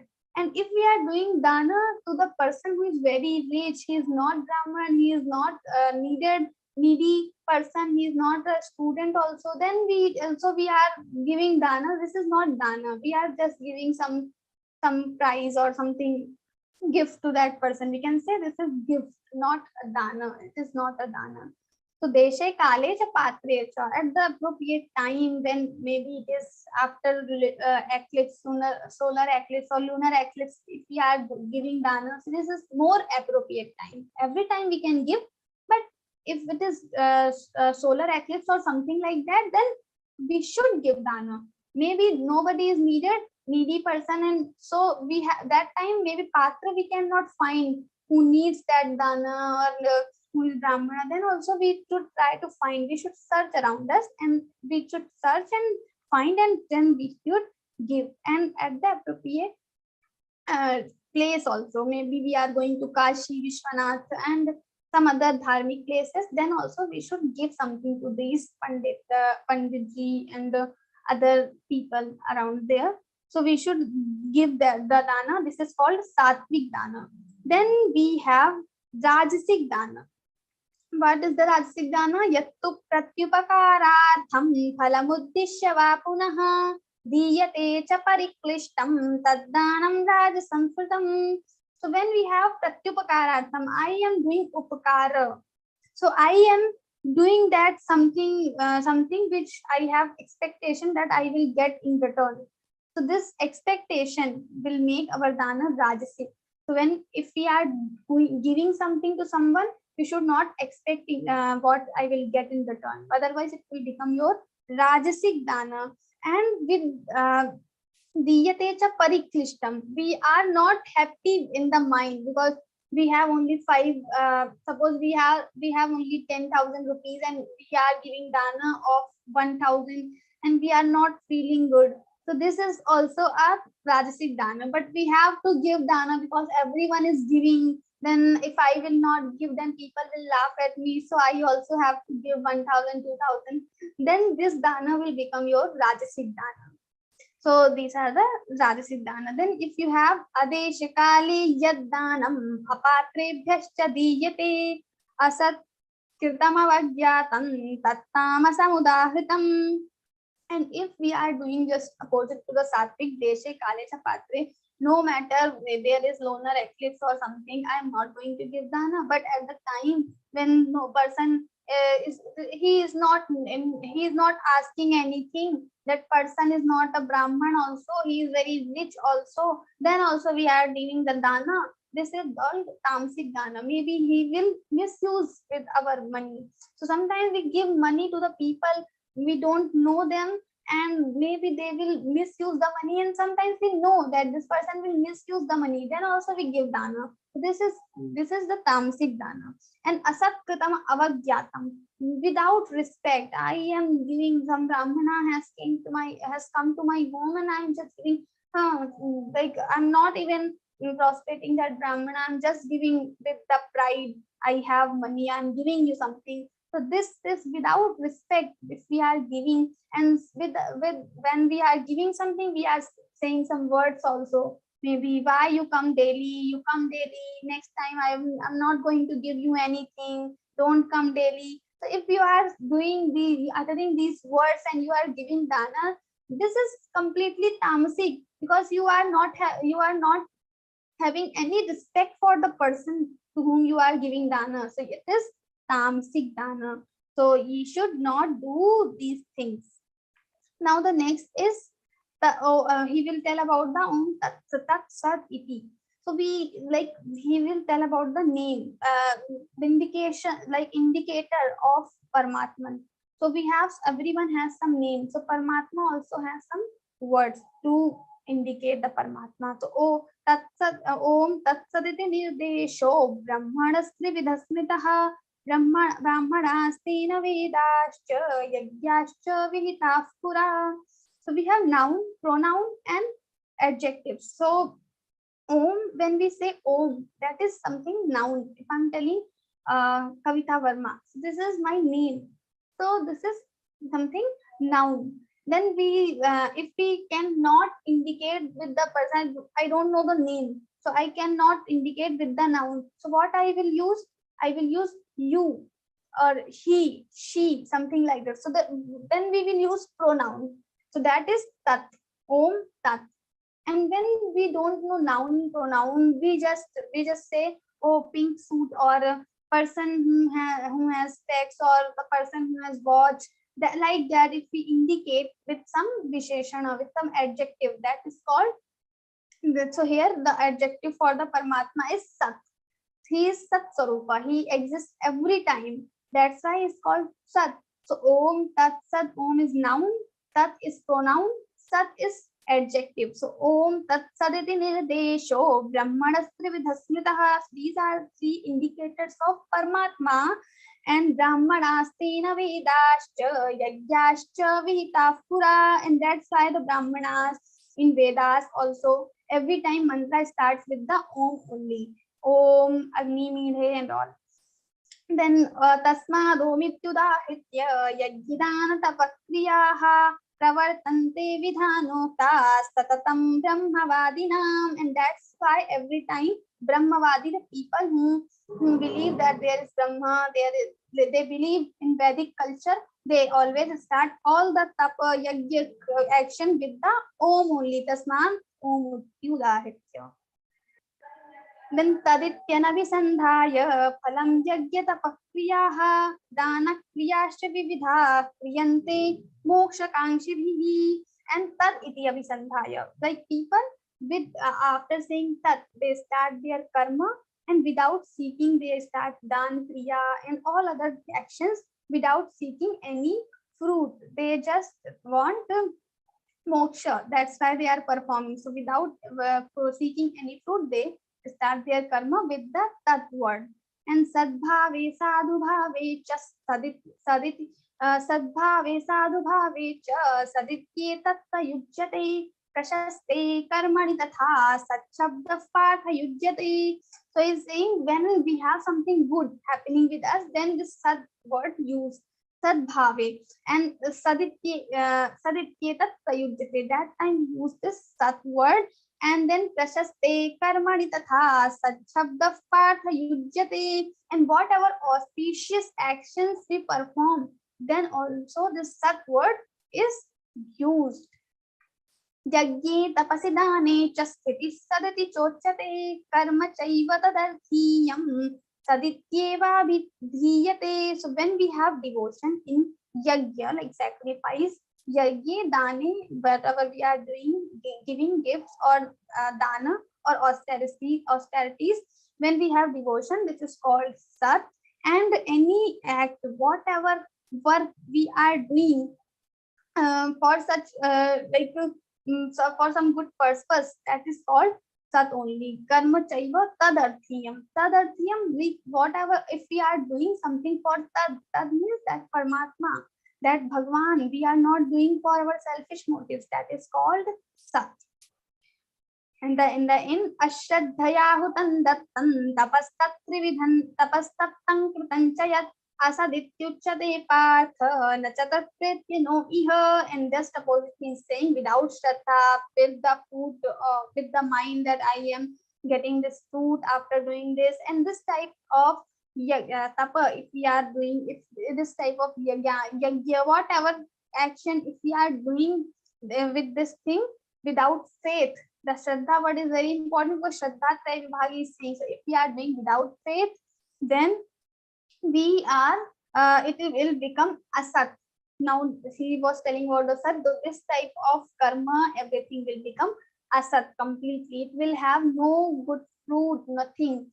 So it is called asat. So now we have completed this chapter. So the Arjuna's question was, with the shraddha, if person is following the without following the ordinances, if person is performing something, so what kind of person he is, sattvic, rasik or tamasic? So Bhagwan is saying this person is good only because he has shraddha. Because in the end, what he said, ashraddhya, the person who is giving dan, yajna, tapa without shraddha, that person is not good. His work will become asat.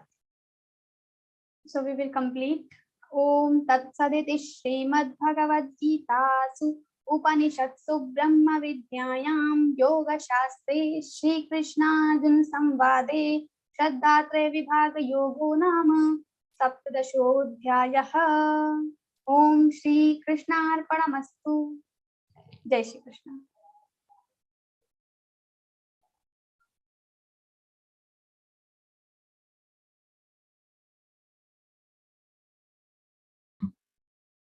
Thank you, Didi.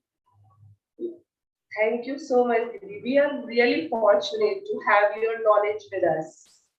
Now it's time to question answer round. So whoever has a question, please raise your hand and turn on your video, please.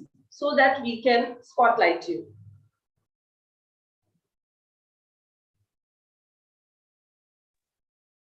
Hello Bajrang ji. जय श्री कृष्णा दीदी। Hello, you are hearing me दीदी? Hello, you are hearing me? Yes, Bhayaji, we can hear you. हाँ, जय श्री कृष्णा दीदी। I want to ask you, how can we get peace? How can we get peace? Peace, शांति, शांति कैसे मिलेगी? Okay, yeah, can you please repeat once again? We have Ashu Bhaiya with us. हाँ, तो आशु We भैया have से Honorable Ashu Bhaiya with us, so he will take question answer session. I हाँ, would तो हिंदी में request बता him. दीजिए आज कि शांति कैसे मिलेगी, शांति कैसे मिले, पीस कैसे मिले, बताइए। Please welcome Ashu Bhaiya ji. Please welcome. भगवान ने भगवद गीता में कहा है, त्यागात् शांतिर अनंतरम, त्याग से तत्काल शांति मिलती है। जब आप त्याग करेंगे जीवन में, जहां जहां करेंगे, जिस जिस फील्ड में जितना जितना करेंगे, उतनी उतनी शांति जीवन में बढ़ती जाएगी। जितना जितना हम लेने की ओर बढ़ते हैं, उतना उतना शांति घटती है। जितना जितना हम बांटने की ओर बढ़ते हैं, उतनी उतनी शांति बढ़ती है। तो त्याग से तत्काल शांति मिलती है। जीवन में जितना त्याग होगा, उतनी शांति। सही है, थैंक यू डॉक्टर साहब। सुखदेव जी। जय श्री कृष्ण दादा। मैं एक छोटा सा सवाल पूछना चाहता था। निरपेक्ष कर्म दान हो सकता है क्या? कर्म दान हो सकता है? ये पूछना था बस इतना। निरपेक्ष कर्म दान हो सकता है क्या? नहीं समझ पाया मैं आपका प्रश्न। मतलब निरपेक्ष कर्म मतलब मैं जो भी कर्म कर रहा हूँ उससे मैं कुछ अपेक्षा नहीं करता हूँ, सिर्फ वो अच्छाई के लिए सत्कर्म, मतलब दुष्कर्म नहीं, सत्कर्म। Can that be? इसको निष्काम कर, मैं बदले में कुछ नहीं चाहता हूँ और कर्म करता हूँ, इसको निष्काम कर्म कहते हैं। हाँ, तो वो दान हो सकता है क्या? निष्काम कर्म को दान कैसे करेंगे? तो निष्काम है, दान तो इच्छा हो गई। अच्छा, it can not be counted in, right? Of course. बस ये अगर मैंने उसमें दान का प्रयोजन जोड़ दिया तो उसकी निष्कामता चली गई। करेक्ट। Okay got it. जय श्री कृष्ण। जय श्री कृष्ण। डॉक्टर विलास जी। हाँ, जय श्री कृष्ण भैया जी। Shri Krishna. So I have the question about the yajna. So Pandit ji doing the act for performing the yajna and taking the dakshina remuneration. So my question about the Brahman who is performing or providing the service for completing the yajna. So the host is doing whatever by giving the dakshinas. This is the sattvic work. My question is about the Brahman. जो ब्राह्मण का दक्षिणा लेकर कर्म करना, ये उसका नियत कर्म है। तो इफ ब्राह्मण इज परफॉर्मिंग अ यज्ञ एंड इज एक्सेप्टिंग द दक्षिणा, it is not the service fees, it is not that. You cannot pay Brahman to do your yajna. There is no way. You offer him dakshina and he accepts it, and it is his niyat karma. He doesn't have anything wrong towards it. He is entitled to accept that dakshina from our shastras. ये दान में आएगा क्या? किसमें हो? नहीं, दक्षिणा अगर है तो ये रिम्यूनरेशन नहीं, दक्षिणा दान में नहीं आता। दान तो नहीं बोल सकते ना? नहीं, दान नहीं है, नहीं आता ना। नहीं, मैंने यज्ञ किया, यज्ञ करके दक्षिणा दी, तो ये यज्ञ धर्म का पार्ट है, ये दान में नहीं है। यस, करने वाले के लिए सात्विक यज्ञ है। Yes, I accepted it. My question about the ब्राह्मण। ब्राह्मण का क्या, कौन सा कैटेगरी कवर में जाएगा? ब्राह्मण का भी सात्विक कर्म है। कैसा हो जाएगा वो सात्विक? वो तो राजस में जाएगा, तो उसको प्रतिफल मिल रहा है ना? नहीं, प्रतिफल उसने प्रतिफल की इच्छा से नहीं किया होना चाहिए। मुझे दक्षिणा मिलेगी इसलिए उसने यज्ञ नहीं किया होना चाहिए। अपन 18 अध्याय में तो आप ये डेफिनेशन ऑफ ब्राह्मण सुना है, इसलिए तो सिर्फ ब्राह्मण को ही अधिकार है क्या जात से, तो ऐसा भी नहीं बोल सकते, वो तो क्वेश्चन नहीं होगा मेरा। तो नहीं, ब्राह्मण यज्ञ कराना ब्राह्मण का धर्म है, इसलिए वो यज्ञ कराता है। यज्ञ के बदले में दक्षिणा देना यजमान का धर्म है, इसलिए वो दक्षिणा देता है। तो यजमान की दक्षिणा को स्वीकार करना ये भी ब्राह्मण का धर्म है, इसलिए वो क्या जो भी होता करता है वो धर्म है।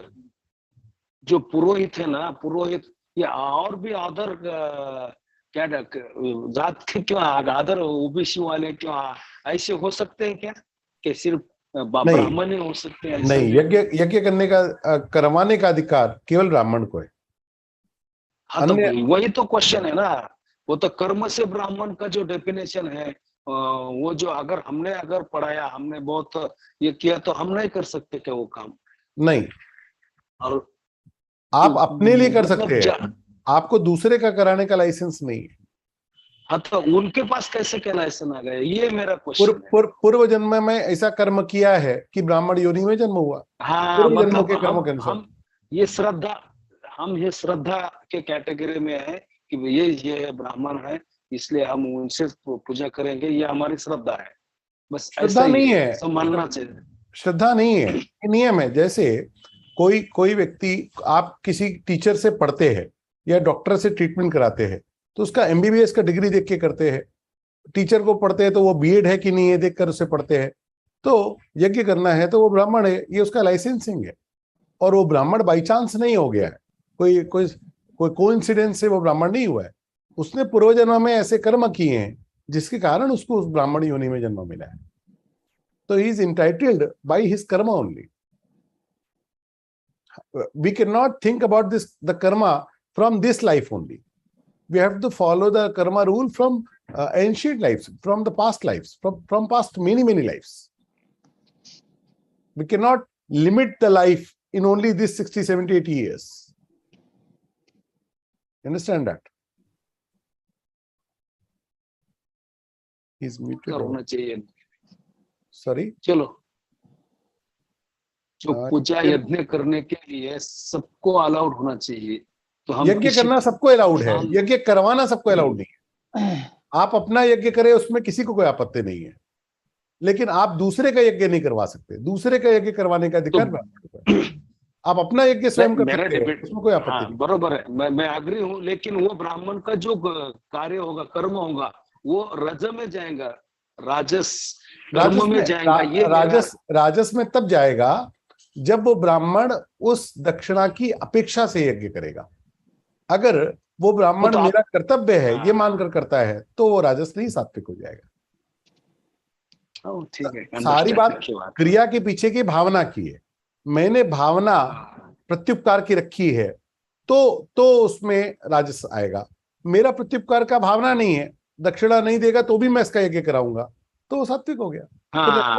दक्षिणा मिलती है और एक्सेप्ट कर ली, तो उसमें उसका कोई राजस नहीं होगा।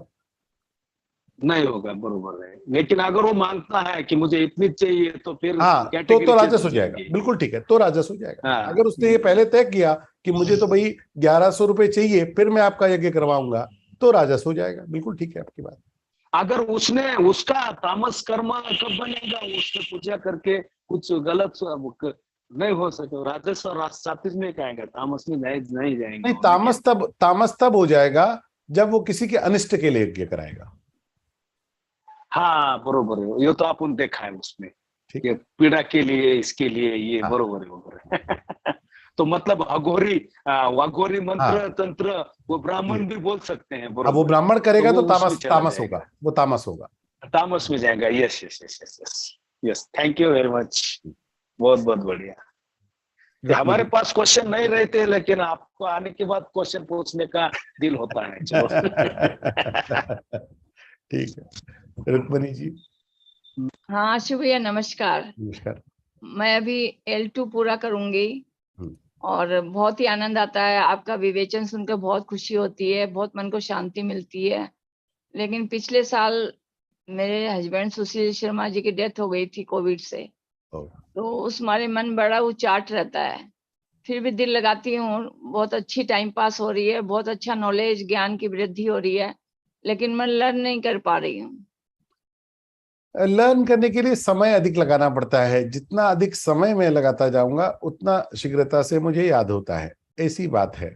और आपने बतलाया कि आपके पतिदेव का शरीर गया, तो उसमें निश्चित बात है, ये वेदना की बात है, दुख भी होता है, मन भी लगा होता है। लेकिन हम लोगों को भगवान ने कृपा पूर्वक ये गीता जी का सानिध्य दे दिया, तो इससे बढ़िया कुछ हो भी नहीं सकता अपने को संभालने के लिए। जीवन तो चलना ही है, किसी के बिना रुकना नहीं है। कोई तो पहले जाने वाला ही था, वो जाते या हम जाते, एक को जाना ही था, तो वो कोई बड़ी बात नहीं है।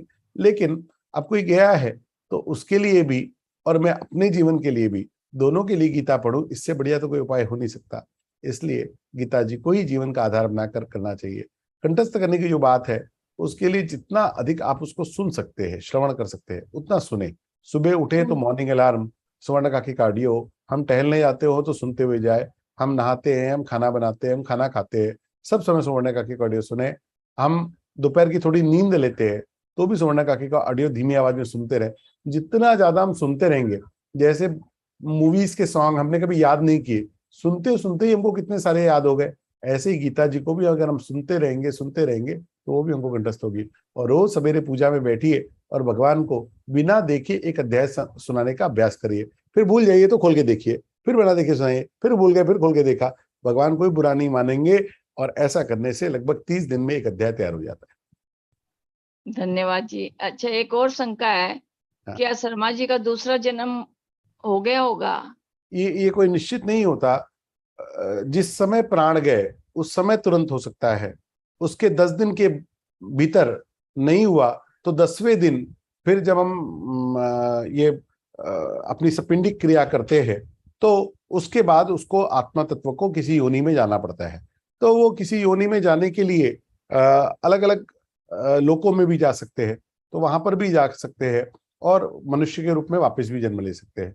तो ये तुरंत भी हो सकता है और इसमें 1 वर्ष तक का समय भी लगता है, कभी कभी ज्यादा भी लगता है। ठीक है, धन्यवाद जी। संगीता जी। जय श्री कृष्ण भैया। जय श्री। मुझे ये समझ में नहीं आता, कुछ ज्ञानी लोग भी झूठ कैसे बोलते हैं? वो इतना झूठ क्यों बोल लेते हैं? ज्ञान होने का झूठ बोलने से क्या लेना देना? मैंने बहुत पुस्तकें पढ़ ली तो मुझे ज्ञान हो गया, मैंने सुन लिया मुझे ज्ञान हो गया। झूठ बोलना ये मेरी प्रवृत्ति है, ये दूसरी बात है। मैं कोई विकार करता हूँ, पाप करता हूँ, इससे मैं कुछ अच्छा करता हूँ वो ढकता नहीं है, या मैं जो अच्छा करता हूँ उससे मैं कुछ गलत करूंगा वो भी ढकेगा नहीं।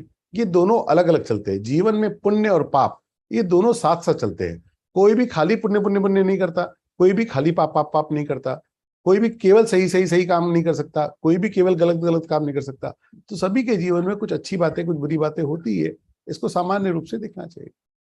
भैया आप मुझे एक बात बताइए भाई साहब, कि जैसे जो मेरे माता पिता हैं, जो मुझसे बड़े हैं, तो उन लोगों का तो मैं काफी सम्मान करती थी, लेकिन अब मुझे समझ में आ रहा है कि ये जो काम वो कर रहे हैं ना, वो सही नहीं कर रहे हैं। ये वो मुझे धर्मयुक्त नहीं लगता।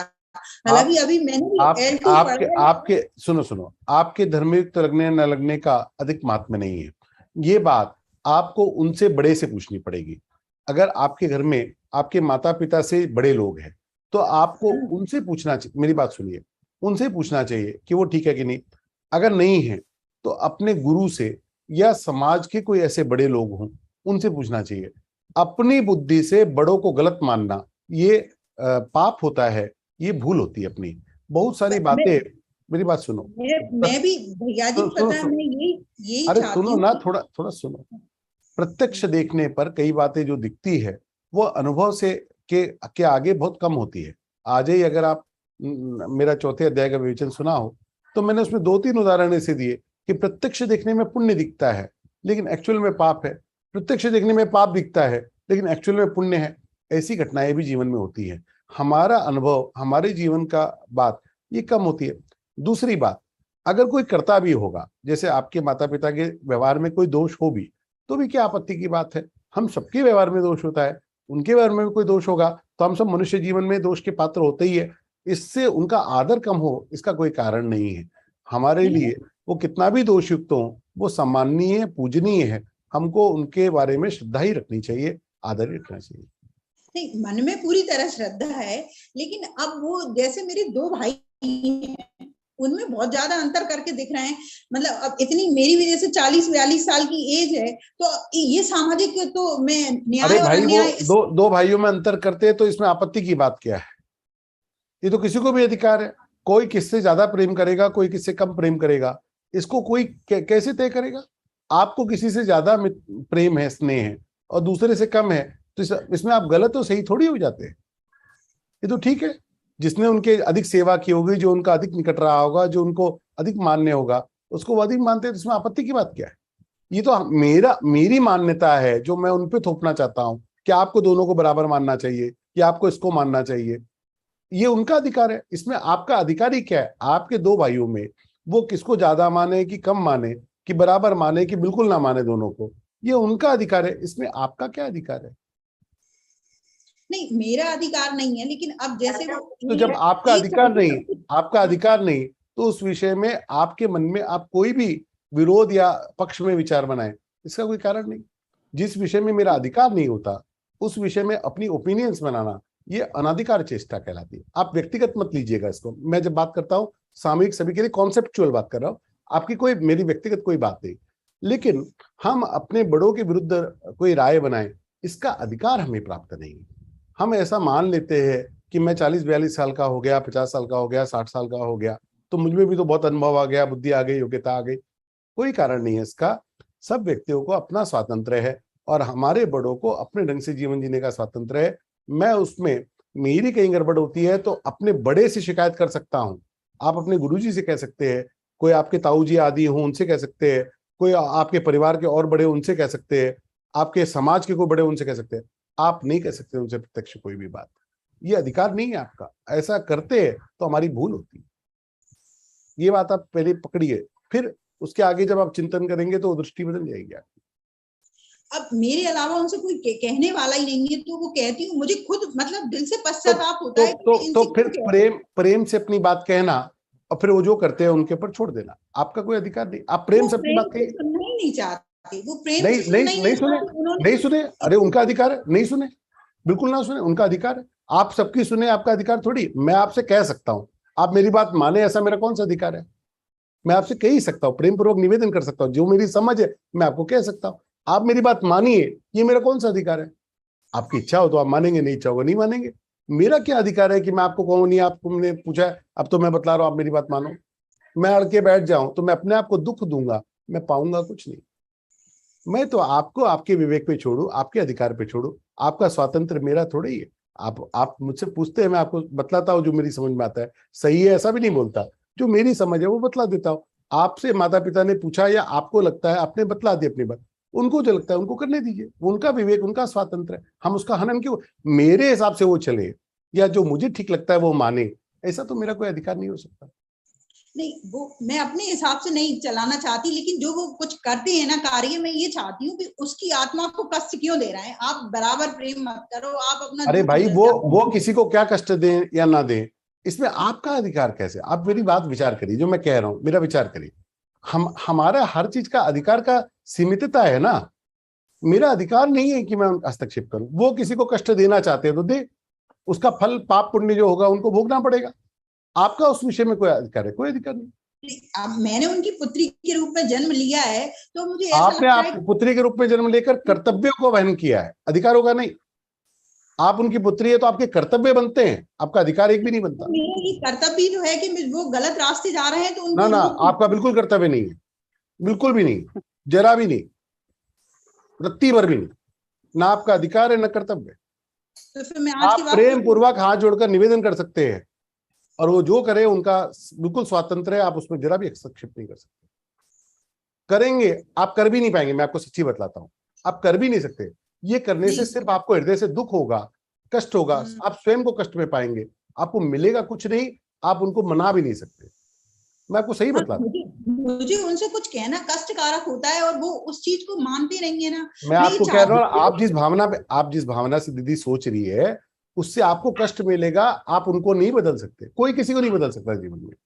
आप कष्ट पाएंगे, आपको कष्ट से मुक्त होना है, तो आप ये आग्रह छोड़ दीजिए कि वो मरे। आपको जो बात ठीक लगती है आप उनको निवेदन करिए, और कहिए अब आपकी इच्छा है। भगवान श्री कृष्ण ने अर्जुन को क्या किया बोलिए, पूरी गीता सुनाई और फिर क्या कहा, यथेच्छसि तथा कुरु, जैसी तुम्हारी इच्छा हो वैसा करो। भगवान ने ये नहीं कहा मेरी बात मानो, है ना। तो ये जब हम भाव रखते हैं तो हम अपने को दुख नहीं देते, वरना हम अपने को कष्ट में बिना पा लेते हैं। आपके चेहरे पे भी कितना माथे पे तनाव है ये बात कहते समय, क्यों होना चाहिए? गलत वो कर रहे हैं, तनाव आपके माथे पे क्यों होना चाहिए बताइए? कोई कारण नहीं। अगर वो गलत कर रहे हैं तो माथे पे तनाव उनके हो, आपके माथे पे क्यों हो? आप इसके बारे में बिल्कुल चिंता ना करिए। सबको अपना सामर्थ्य है, सबको अपने पाप पुण्य भोगने पड़ते हैं। वो गलत करेंगे तो उसका पाप पुण्य उनको मिलेगा, आपको क्यों करना है? आपका तो केवल कर्तव्य है पुत्री के नाते, कोई अधिकार नहीं आपका, एक भी अधिकार नहीं। किसी शास्त्र में आपका अधिकार हो तो मुझे दिखाइए। पुत्र पुत्री का केवल कर्तव्य होता है माता पिता के प्रति, अधिकार कोई नहीं होता। ठीक है ना? धन्यवाद। मैं भैया ये चाहूंगी कि आप एक बार मेरे पिताजी से बात कर लें। वो यहाँ आकर कोई प्रश्न पूछते होंगे तो मैं बात करूंगा। नहीं, और मेरे जीवन में जो कुछ भी अच्छाई है ना वो उन्हीं की दी हुई है, मैं इस बात से कभी इनकार नहीं करती। जब मैं शायद 5 साल की रही, मेरी बात सुनो, आप उनके स्वातंत्र का सम्मान करिए।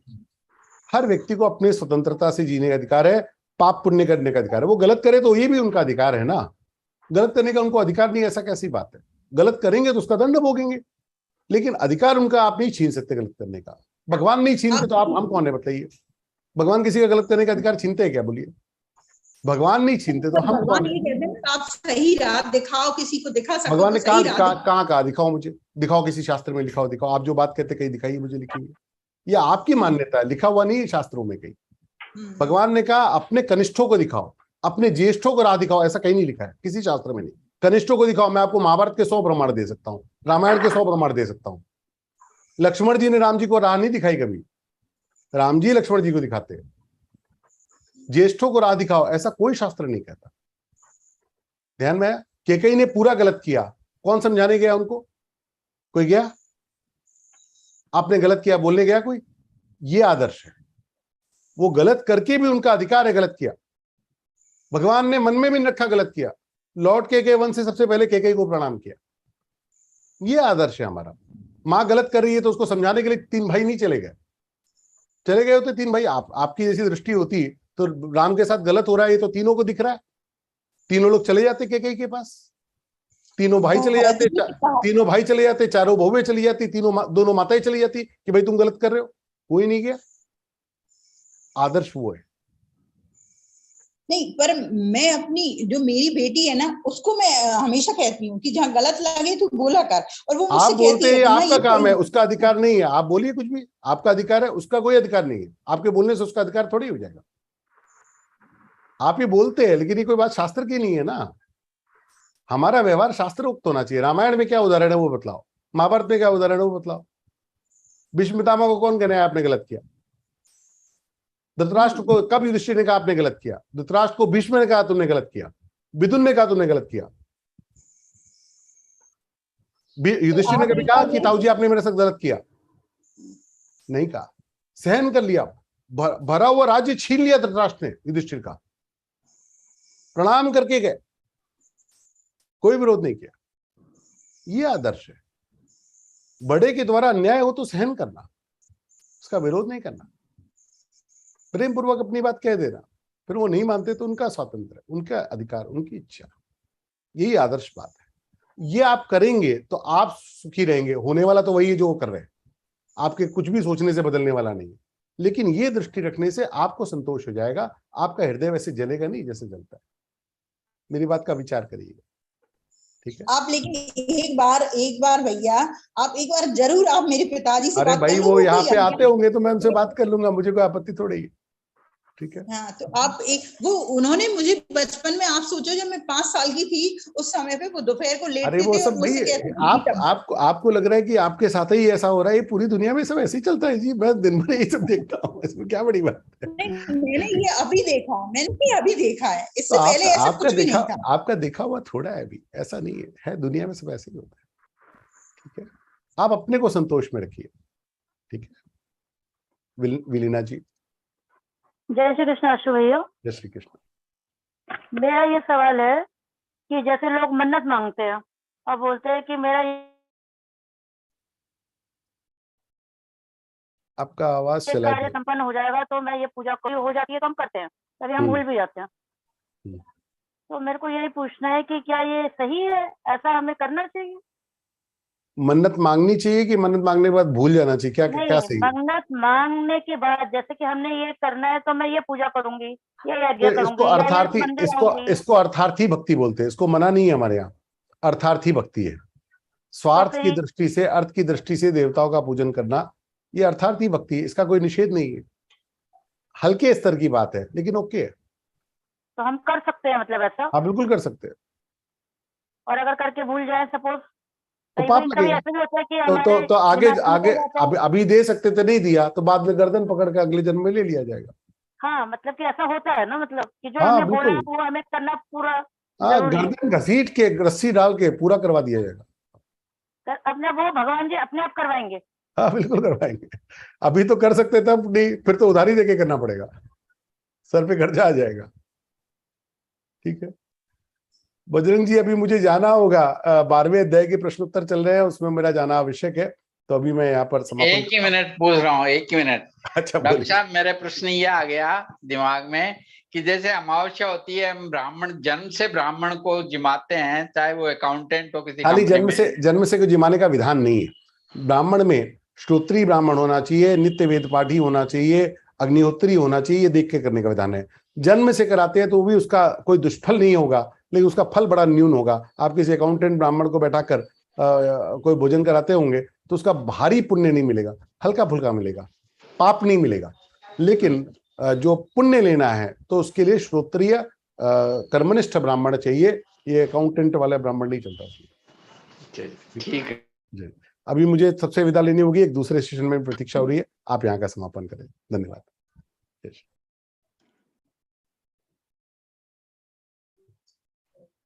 My sincere thanks to Ashubhaya ji and Kavita ji for brilliant enlightening session. Once again, thank you so much Ashubhaya ji and Kavita ji.